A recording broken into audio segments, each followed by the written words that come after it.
It has been a long-time Cleveland refuge for children called Providence House. When it opened its doors 30 years ago, it was the first crisis nursery in the state.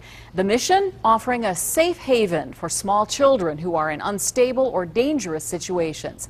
News Channel 5's Tracy Carlos is here with a plea from Providence House for help.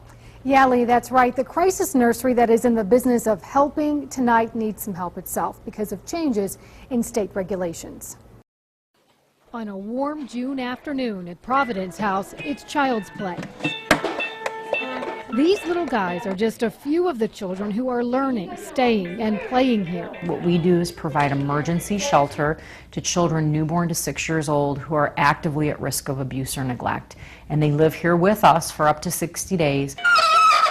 These tiny tykes are far too young to understand the circumstances of why they're calling this Ohio City shelter home for now. Over half of the children that come to Providence House are actively homeless when they arrive here.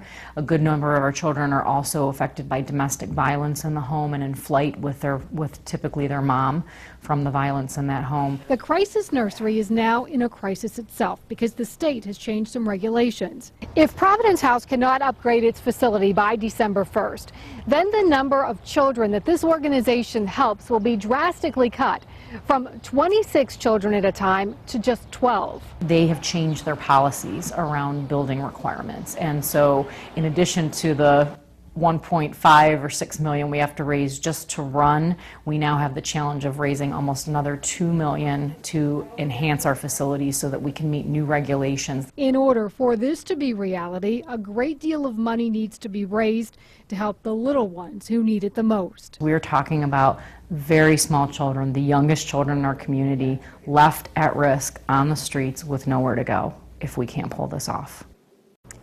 Now, the shelter is privately funded and there is always a waiting list for children trying to get in. If you would like to help, go to our website, newsnet5.com. Tracy Carlos, News Channel 5.